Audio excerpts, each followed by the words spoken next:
Okay, so let's go ahead and get started. This is going to be part 2, if you guys remember. We are in the middle of a business building series, and there's 3 parts. Yesterday, we talked about the plan and just sort of the framework of what's necessary in order to come up with a plan moving forward for your business. And then today, we're going to talk about clarity of our responsibility as a business owner or a CEO. And how that can translate into a team setting. And then tomorrow we'll wrap it up and we're going to talk about goals. So moving forward, hey Stacy. Hey, sorry, it's tomorrow? I thought it was this afternoon. You are totally right. It is this afternoon. Okay. Sorry, Okay. I just didn't want to miss it. So mission and vision, obviously this is so important, and we talked a lot about this yesterday.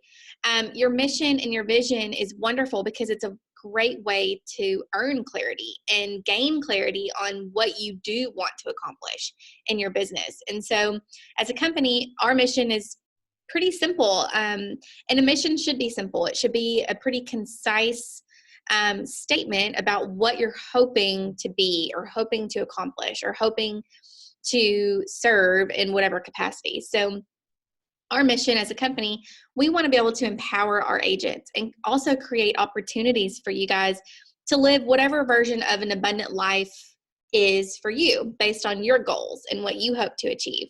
And we want to be the place to be able to allow you to do that. And so how do we do that? Our vision statement comes into play, and that's that we want to be the home for ethical and motivated people who are high-minded and are committed. We talked about that yesterday. Committed to achieving their personal and their professional aspirations. So they kind of go hand in hand a lot of the times. And we talked about a personal vision statement for ourselves, and we also talked about a professional vision statement for ourselves. Hopefully you guys have been able to work on that a little bit, and if not, there's still time. It's not something that should just kind of shoot from the hip on. It's something that really takes some time to get to know who you are and what you want to do for your business. Values can also help you gain clarity about what you want to do. And these are our company values followed up with our beliefs. So beliefs are so important. And if you've attended the perspectives class, then you know the beliefs are the foundation. They're the first level that affect and shape all that we do, because the way that we think affects the way that we behave, and the way that we behave can turn into habits, and our habits shape how productive or maybe not productive we are. So our beliefs are extremely important. These are a list of our beliefs as a company. That's not all of them, but the one that is in blue is going to be the most relevant to today. And that's, of course, that we believe focus is the key to our success. So as I mentioned, what you can expect today, we're going to talk about some additional components of completing a good business plan so that you're able to gain clarity on what your role is in the business. And it starts with just asking yourself a few questions. And the first one is, do you have a clear vision of your desired growth? Just starting out, that could be easy or it could be difficult, especially if you haven't really done much prior to real estate. I think it would be kind of hard to set a benchmark, but I think all of us know what we have to make to cover our expenses month to month and throughout the year. But how much more do you want to fund in your life? Is it a vacation? Is it a new vehicle for your spouse? Or is it putting money away for retirement? Put a face on that, and that's going to help you figure out how much you're going to need to push yourself in order to get where you want to go. Another good question to ask yourself is, do you have a clear understanding of where you are now with your production as well as your financials? And your financials are, of course, the expenses that it takes to run and operate a successful business. Do you have a clear understanding of what goes out compared to what's coming in? The third question is, do you currently have written job descriptions for yourself as well as anybody else who may be helping you? Maybe you're a team leader, maybe you're somebody who's considering developing a team, maybe you're on your own. It's very important, though, that even if you are on your own, that you have a clear description of all that you're responsible for. And then finally, do you have a top 10 list of critical weekly tasks for yourself and for any other position that maybe you have in place, whether it's an assistant, maybe it's someone in your family who's helping you, maybe your spouse helps you with something. Whatever that looks like for you, do you have a list of the critical activities that need to be done every week for each of those people that participate in your business? This is an excellent place to start, because what I have found in just having different conversations with different agents is, they do have a vision, or they do have a good understanding, but there's components that are missing, or there's clarity that's needed, or there's uncertainty about who should do what and when it should be done. So this is a really good place to start and ask yourself, so that you can answer these questions and figure out what areas need your attention. So those top 10, consider yourself the CEO, because you're a business owner, and no one can tell you differently. This is a business, and it's not just something that we do half-heartedly. It's something that requires a lot of hard work, and we have to put our hard work into it. So what are those weekly tasks that need to be done every week in order to move your business forward? The same when you look at whoever is assisting you. Maybe you're doing it all, and that's great. I know plenty of agents who do it all and do it well. But what are those jobs or those tasks that person is responsible for? Write them down. Then you continue this process. If you're on a team and you have a buyer's agent, or maybe buyer's agents, what are their weekly tasks that they're responsible for in order to move forward in reaching your goal?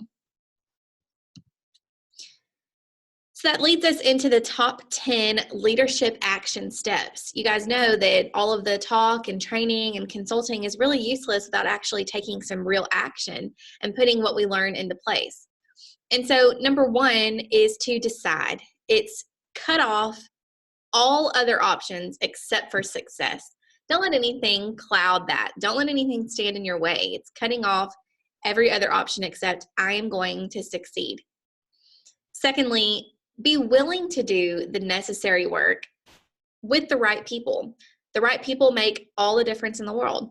It's so important that you have the support that you need in order to do this, because you guys know that when you're building something wonderful like a business, you're going to have some peaks and valleys.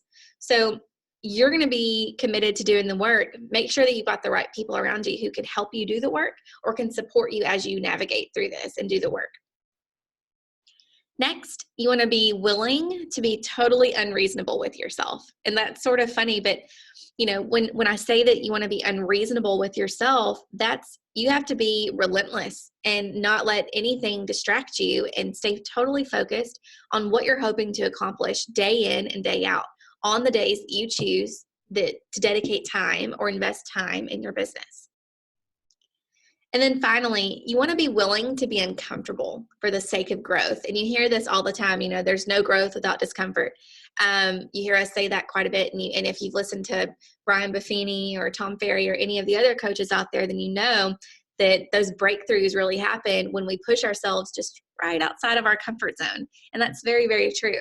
So be willing not only to get uncomfortable, but to stay uncomfortable. That's when you're going to see the difference.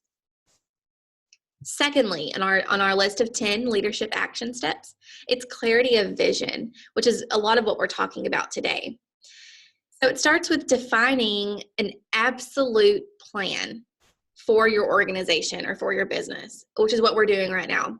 And part of the planning process is to understand not only what needs to be done, but who's responsible for it and why. So that's where the clarity comes into place. Secondly, you want to define each area of your business based on the potential profit. So lead generation, obviously, how you help with listings, that's a good way to kind of segment. How you assist buyers, that's another way to segment that out. Define each area based on the profits or the potential profits that you feel like could be generated in that particular area of the business. Then next, be passionate about your desire to achieve your vision. The best thing about your business is that it's your business, and it's all driven by your why. And we talked about that yesterday. Understanding and knowing what is your why. What is it that pushes you and wants you and kind of makes you want to do this and do it every day? So I always am a big believer in either you do it with fire or you don't do it at all. So have some passion behind what you do. And it takes every bit of it, every ounce of passion that you have every day to kind of push through and ride the wave, so to speak, as you're building this wonderful business. Any questions so far? No, I think it's good. It's really got me thinking though a whole lot. Good. That is the whole point. Yeah. Am I Okay. the only one in today?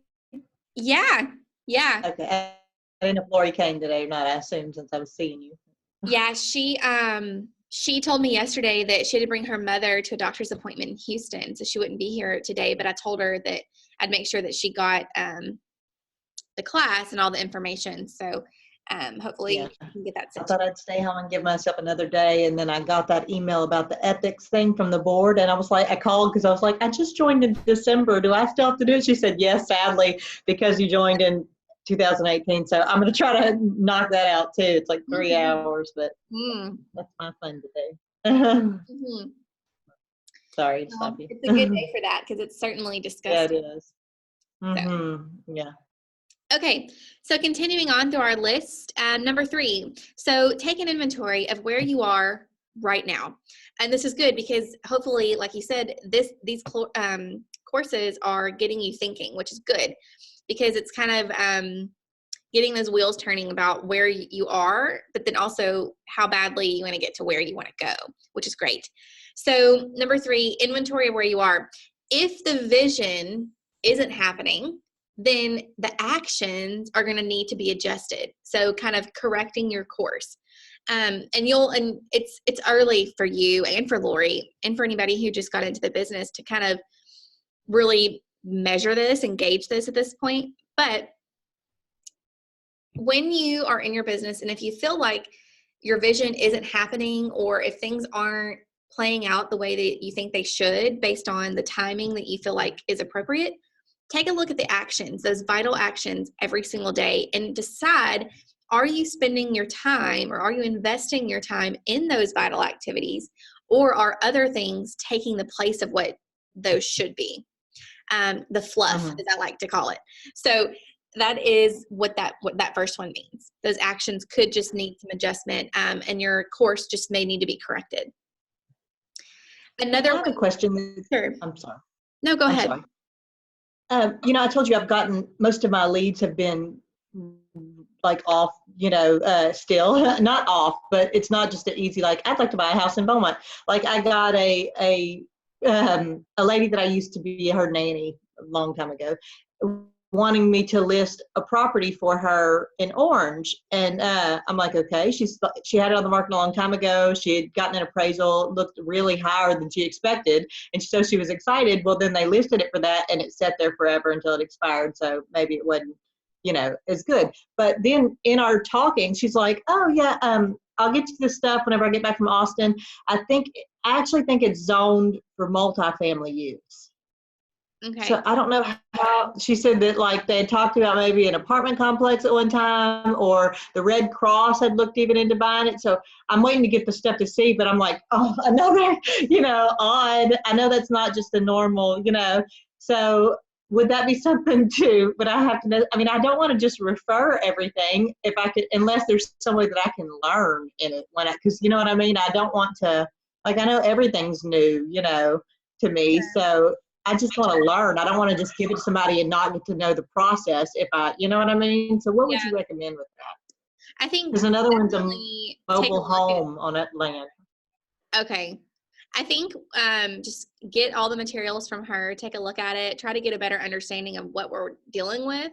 And then my recommendation, if it is zoned for multifamily or commercial, I would put you in touch with Charlie here at our office and just get his opinion. And that's what his background is in. That's what he still continues to do today is commercial and property management for multifamily. So he could probably at least give you some good solid advice on how to handle it. Or he may say, actually, it's zoned this, but it can still qualify for residential or whatever the case may be. So that's what I would recommend. Awesome. Okay, good. Yeah, because it sounds like a nice piece of land. It's over kind of by Shangri-La and Orange, over there, and it's several acres. But and so I was excited, but then whenever she said that, I was like, damn. But that's good. Okay, it's just knowing who to ask what, because I feel like I reached out to John on Facebook, Arcana, and he said, yeah, that I could even ask Randy, that he's really helpful, if it was something. But because I was like, I'm not even sure on the form on that, because with commercial, they were like, yeah, when it comes to that, just come back for commercial classes, but I want to learn. I don't want to, you know what I mean? I know that I don't know it all now, but I want to know it all. Yeah. Sorry, thank you. I didn't mean to get you off topic. No, But no. Charlie, that's good. I didn't think about him. Yeah, Charlie, and then Ryan, who's here in our office. Yeah. He that's all he does is commercial, so he could be a really good person to kind of help you with any questions that you might have too. Yeah, and he said, John said he's really friendly and nice too. I Yeah. think I've seen him in Melissa's office, but didn't Yes. know who he was. I thought he was another assistant. Yeah. Okay, Yeah. you can So go back. I'm sorry. I don't even know how long he's been doing commercial, but it's been a while. So he's very knowledgeable and could definitely help answer those questions and help you navigate if it does turn out to be a commercial That's awesome. type of deal. So, yeah. Thank you. Sure. Okay, so another way to kind of take stock of where you are right now is to look at the actual results of the activities that you've put into place year to date, or from the time that you started until now. What are the results? Are you seeing any? Can you see progress based on the steps that you've taken or the actions that you've taken? And then next is to analyze how the market conditions, both on a national level but also on a local level, could be affecting you. I am a believer, and one of our key beliefs is that the market cannot and does not determine our income, but that's not to say that it can't affect how our business is running and the activities that we put into place. So if there's a shift in the market, which we're seeing one right now, if there's a shift in the market, then I think that it's perfectly okay to look at what we're doing in terms of our actions and our activities and see if those two things align, or look for opportunity in the market shift that to incorporate activities that maybe we haven't been doing. Maybe in the form of, reaching out to more for sale by owner, or sending postcards when maybe we haven't sent postcards before. So that's what this one means. I don't want it to be confusing to say that the market conditions are going to affect your business every time. That's not what I'm saying at all. And they certainly aren't going to dictate your level of success. But I am saying that I do think it's worth a look at our activities and our actions that we incorporate every day to see if what those activities are align with the market shift, and if there's opportunity to incorporate new actions every day. So number 4, I love this one. It's an action plan. Action is so important to eliminate the gaps, or the black holes where all good intentions go to die, and master the vision. So we do that by developing a very strategic plan to eliminate those gaps in the activities. And that very strategic plan is the list of vital activities as they relate to buyers, which is the list of 47 activities. And then the list of 47 vital activities as they relate to sellers. So that is very specific and very, very sequential. So step 1 leads to steps 2, and so on and so forth. That is the plan. That is the process. That is the system that goes into place. Now, that is not to say that each step doesn't have its own little process or a sub-process underneath that. We do. But it takes going through each one of those steps in that particular order in order to do it efficiently and effectively as possible. Now, next is to develop a needs plan that aligns your vision to the results that you want, which is good because this is where you can kind of take a good look at the plan that you have in place and align that with your vision. So if your vision is to strictly represent buyers, then let's focus on what we can do to best represent buyers to the best of our ability. If your vision is to only handle listings and you only want to represent sellers, then let's go deep on that. Does that make sense? Yes, sorry, I've kept you muted in case somebody That's okay. barks. That's okay. No, it does, definitely. Good. And do you feel like you should pick one? What's that, Stacy? Do you feel like it's important to pick one or the other, or is it okay to, I mean, okay, good. No, I think it just depends on the person, and I think it also depends on if you're on a team. Some teams are structured where the team leader strictly handles the listings, and then the team members only represent buyers, and that's okay. I think it just depends on what you want. Crystal, who we both love dearly, she was on a team when she first started, and her team at the time was structured where the team leader handled all the listings and that the team members only could represent buyers. And Crystal was like, I want it all. And so yeah, see, that was one of the things that stopped me from Dana Simmons' team is that I had to be I mean, now I'm kind of really glad, but yeah, but yes. yeah, Because I was like, why would I be locked into something and not be able to grow out of it? I mean, because everybody wants to get to the, that's absolutely. funny. Absolutely. It's just, they always say it's like different strokes for different folks kind of thing. It just depends on the person, Yeah. Okay. And then finally, enroll the right people and remove the wrong people. So this could be directly related to how you handle tasks and the people who support you in doing those tasks. It could be kind of removing yourself from environments or relationships that don't support your goals. Or if you're on a team and you eventually become a team leader, then this is enrolling the right people to add to your team, add to the vision, and removing those that don't support it. So that's what that one means. And I like that. I think this is probably one of the harder ones because there's always, I think, kind of a risk, and if my personality too, if, I'm kind of like, well, I'll just do it myself. I'll just do it myself. It's okay. And that's hard to let go of. But I think, when you trust people with not necessarily like do this task, but you trust them with the responsibility that comes with doing those tasks, I think it goes a long way. And it's helped me, I think, to kind of relinquish some of that. Like, okay, that's fine. You do it. you know? Yeah. That is a hard thing to get used to. It is, especially when you're talking about, your business and your livelihood. So, yeah. Okay, number 5. So developing systems and structures and accountability plans. So the reason that we talk so much about systems and processes and structure is that's what makes us effective and efficient. And that's where also our leverage comes in. Leverage meaning if we have systems that are duplicable, then we can teach other people, then we don't necessarily have to do those actions every day. We can teach others to do those actions that still support our business.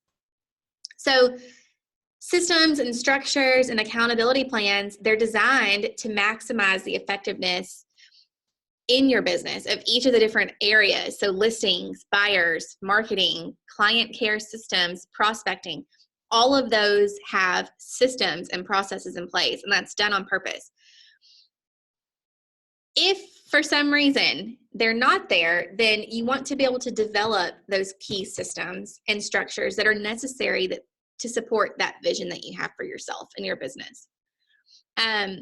You've been in any number of classes now, so you understand that when we talk about, for example, open houses, or even one that's more recent, buyer conversion, there's a specific process. That's a system. So it starts with meeting in the office, moving to the conference room, setting the tone, building rapport. That's a process. So those are the systems that we teach month after month that you can incorporate into your business. Yeah. The next part of that, and a crucial part of this, is developing the accountability and the reporting and the consequences for lack of the results. And consequences really can just be, oh man, I feel terrible that I didn't accomplish what I wanted to accomplish.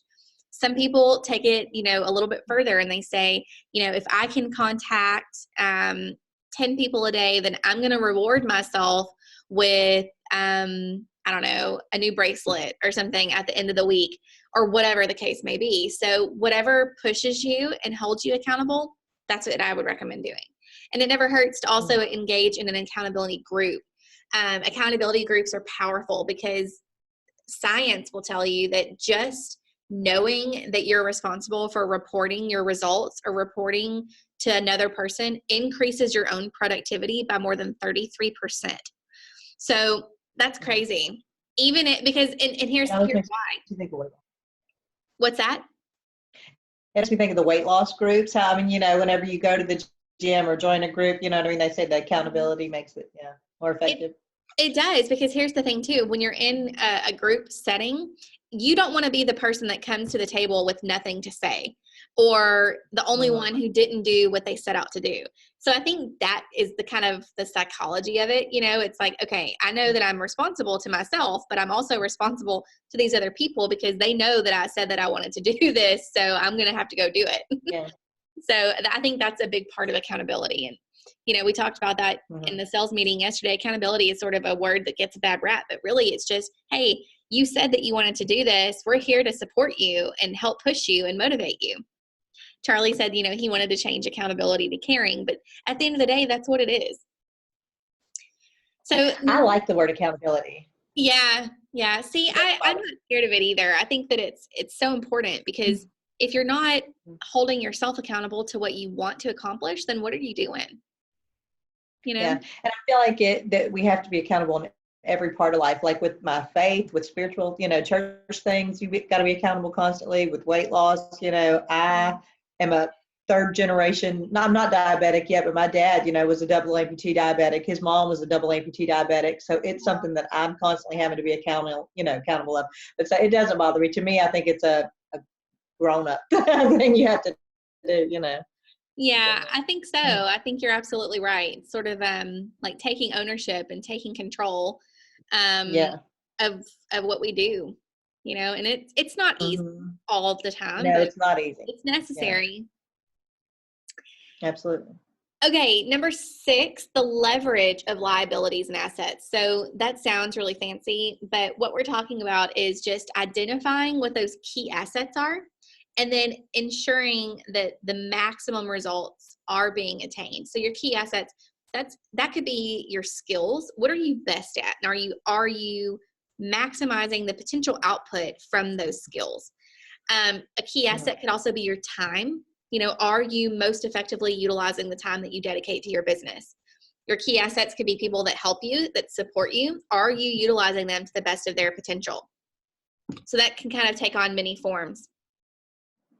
It is pouring. It's coming down. That's what I was looking at. Okay, the next one is to identify and minimize all of the financial and energetic liabilities. So all of the shiny objects, like Charlie and I like to say a lot, the shiny objects, you know, spend your money on internet leads, invest in a coach, blah, blah, blah. No, it really is just as simple as nurturing the network that you have while also building new relationships with new people. You know, shiny object syndrome is a real thing, and it's a path that I think is really easy to get caught up in and go down that road and fall into that trap with no real results that are promised. So that's a huge liability to your business financially and energetically. You know, what are the things that you're dedicating your energy to, and are they paying off? Are the fruits coming from your labor? Beware of those types of things. And then finally, systematically be able to identify those key assets that are necessary and then plan to get them. So if you know that there is someone in the office maybe that you'd like to learn from, then arrange time to be mentored or to ask them questions or to go with them on Caravan. You know, if a key asset that you have been able to identify is somebody at the title company who is efficient in answering your questions and getting you documents needed, then identify that, incorporate that person into your business, into your process, and lean on them. This is also good with time, because when you can kind of outsource some of the things that maybe you don't feel strong in to other people who are experts in that area, it's only going to make you more efficient without sacrificing other aspects of your business as well. That's also good too if you're a team leader. If you can understand who is good at what and then make sure they focus on just the things that they're good at, that makes a team a lot more efficient as well. Rather than trying to make a person do something that they're just not good at naturally. Like me, I'm terrible at math. Terrible. So if somebody put me in a position where I was responsible for math, I'm not going to succeed. I'm just not going to. I can do like the basics and I'm good with that. But beyond like anything complicated, forget it. That would just not be, that would be a failure waiting to happen. Okay, number 7. So working to win by design. I love the way that that is said, win by design. And it's said in Momentum, the materials that I teach as well, you want to cause your results. The results are not by coincidence, they're by design. And we say that because we are intentional and we're proactive in the way that we approach getting these things done. So it should be no surprise that yeah. It should be no surprise that if we continue to do the right things, then we will see the result on the other side. So it starts with identifying that daily structure that's necessary in order to master the vision. And that's why we talked yesterday about how many days a week do you want to work? Be specific. And then of the days that you're going to work, how many hours are you going to choose to invest in each one of those days? And don't waver from that. Once you're set for that week, commit to it and see it through. Then you can complete a daily and then further a weekly review to see how your plan affected your results. Of the plan that you put in place and of the days that you worked and of the hours that you invested, what was the result of that? And then, of course, what you're doing right now, continually practice becoming highly effective with all of your necessary skills. That's what we're doing right now. That's why training is so important. And I think the misconception that a lot of people have is they come to training once and they're like, yay, I learned it. I have my workbook. I'm good. The key is to coming in, revisiting that information later on, and then going out there, taking action, and then coming back and figuring out what little thing you can incorporate the next time you go and put it into action. That's where the mastery comes into place. So, I've really been hitting hard on that concept of mastery, but it is so, so important to really get where you want to be in terms of your business and those activities and the way that you operate your business.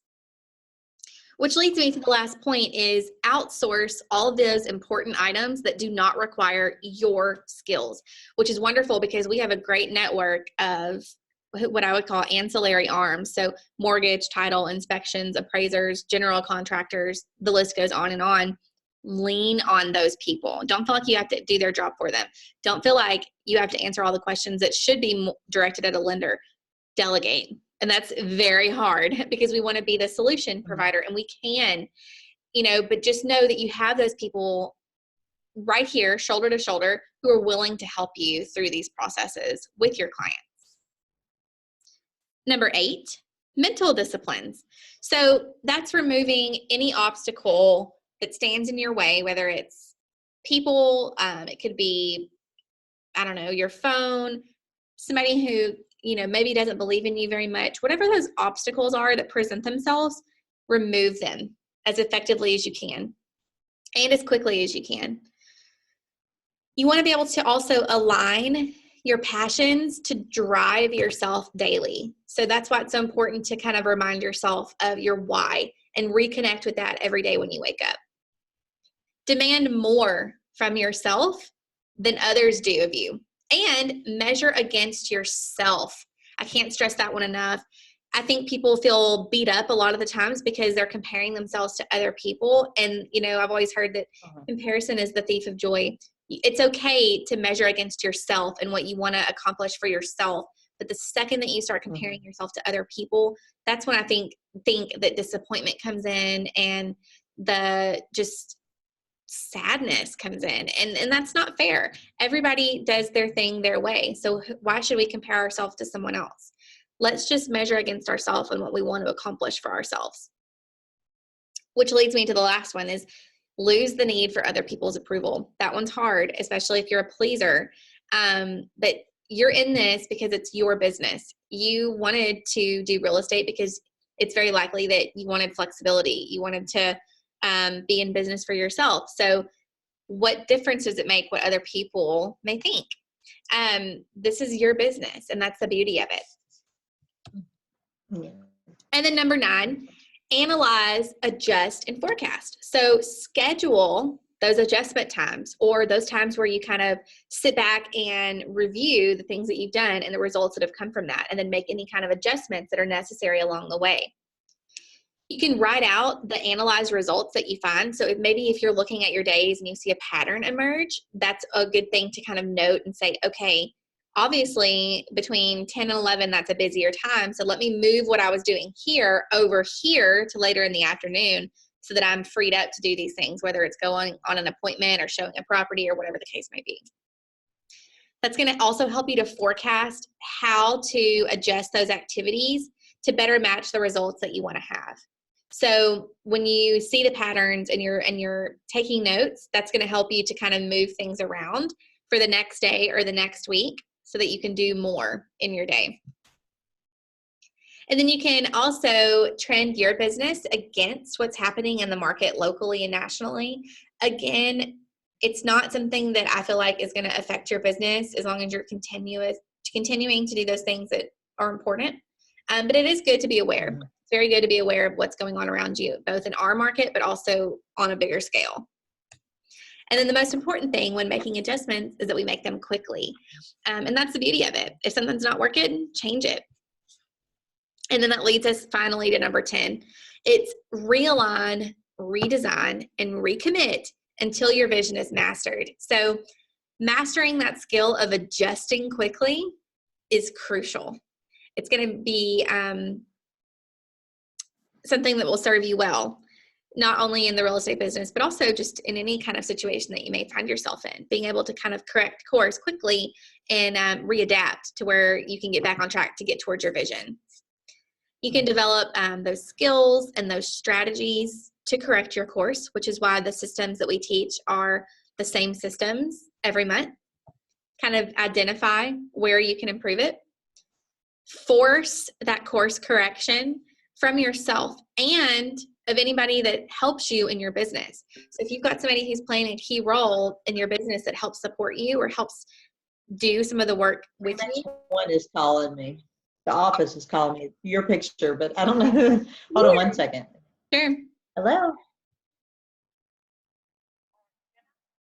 No, ma'am. This is Stacy.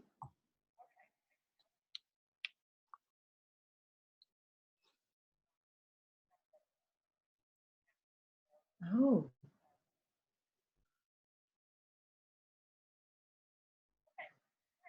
Thank you. Yes, ma'am. Bye. Sorry, that was Maureen. Wanted to make sure that she had me and Jenna down as the same number extension.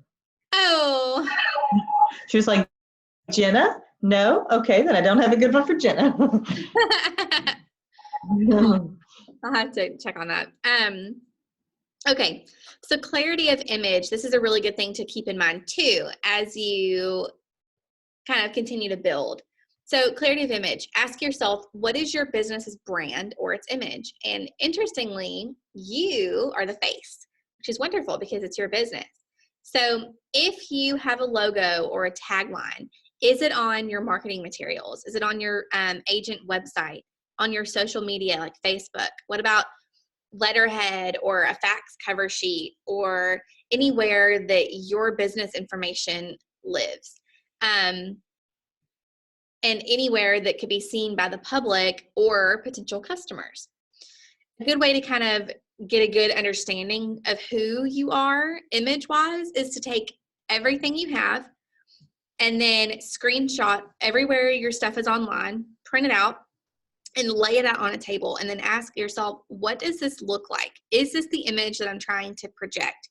If you're fun and you're happy-go-lucky, does your business reflect that? If you're somebody who is more serious or maybe like a luxury specialist, does your image reflect that? The most important thing here is to know why your brand exists in the first place. And a good key question to ask is, who developed your brand and why? If you don't have a brand yet, that's okay. It's sort of one of those things that evolves. And I think about John Arcana quite a bit because he started off on a team and, you know, he did very well pretty quickly. And so he's like, they're selling like hotcakes. And so all of a sudden, John was synonymous with hotcakes, and he ran with it. That was his hashtag. It's on all of his marketing materials. It's everywhere. And that's what came into play. So I love that. It happened, I feel like, very organically, which is important too. It's authentic to who he is. But that's him, and that's on all of his materials, everywhere you look. So this is so great. Your brand isn't what you say you are. Your brand is what your customers think you are. So you want to make sure that your message is saying what you want it to say. Okay, so we just covered clarity of image. Let's talk about the clarity of mindset. And this is so important because the real estate industry in general is very emotional for everybody involved. And each day, that interaction with people has to be the most professional and calm and concise as possible. So it's so important that we lead the emotions of ourselves and our consumers, which of course then affects our industry, on purpose by being as mentally strong as we can. So when you think of yourself as a CEO of your business, because you are, especially down the line if you become a team leader yourself, you will often have the most interaction with those clients and the leads and your vendors and the staff. So you then are the common ground. How your team or how those around you kind of show up, not only with your clients, but also like vendors like title and lenders and inspectors and on and on and on, can impact all of the relationships that you have and your business. So a good question to ask is, what are the standards that I hold for myself and my future team? You know, how is it that I expect others to communicate with those that I work with? What do I expect of myself in terms of communicating with other people? What's going to happen? How am I going to communicate if something has a hiccup or something unexpected occurs? Those types of things. Mm-hmm. And I love this because if we understand how emotional our business is, then what can we do in order to help control that a little bit better each day?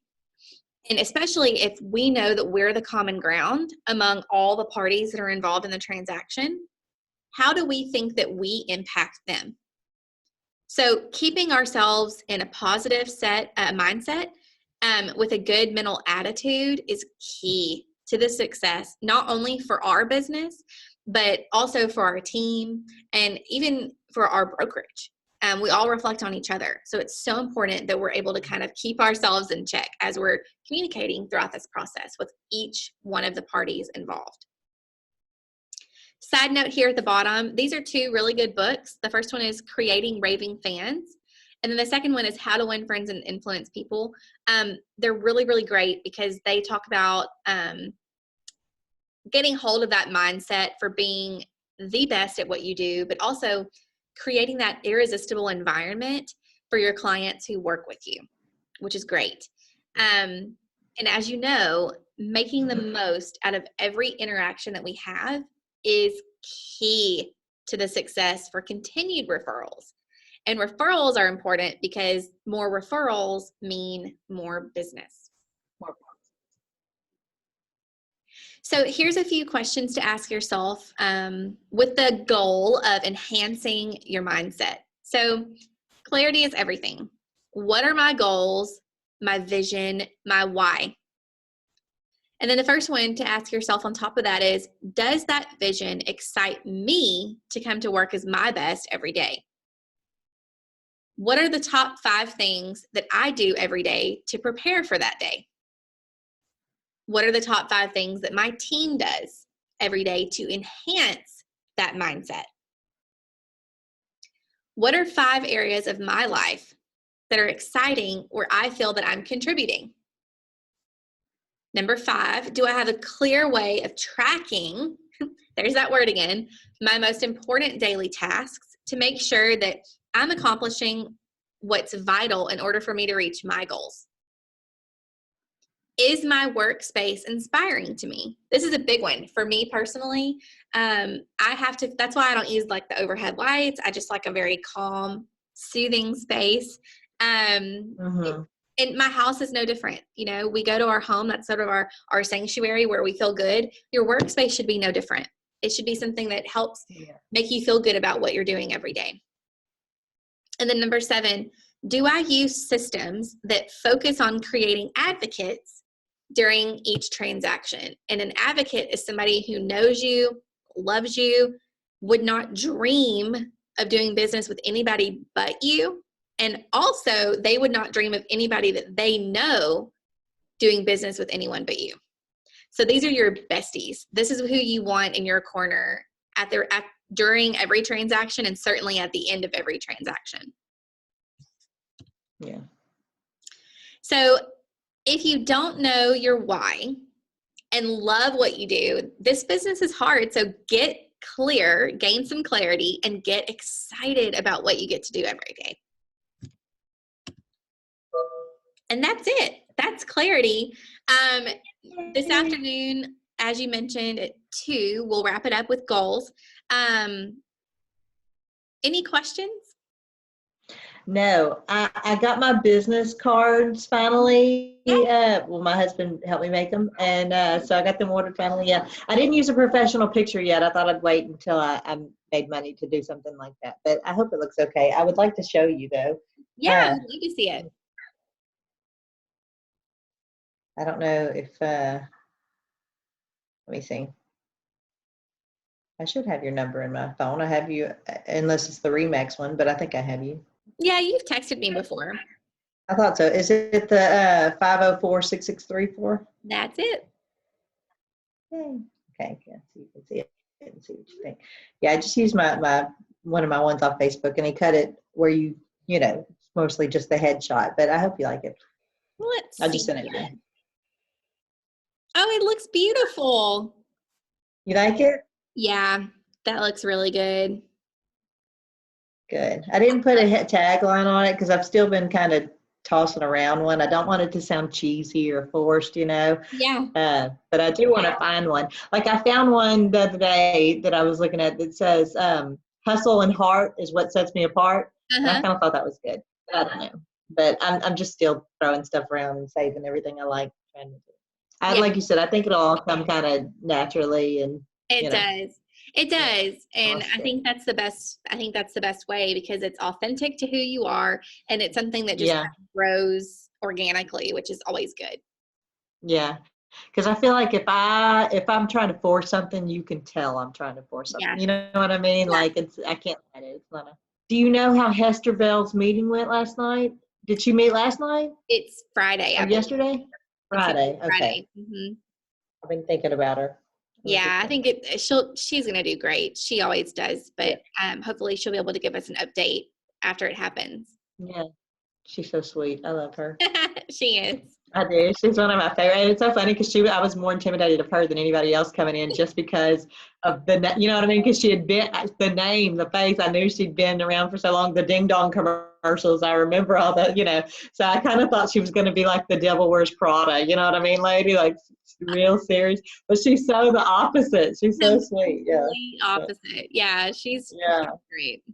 So great. Yeah. Cool. Okay. Well, I enjoy these. Hey, what did you do before this? What's that? I'm sorry. Did you do training before this, or did you just kind of fall into it here? No. You do so good. I always want to be like, you're very good. Thank you. Yeah, my background is in commercial real estate as well. So in property management specifically, I was a property manager for Edison Plaza, which is in downtown Beaumont.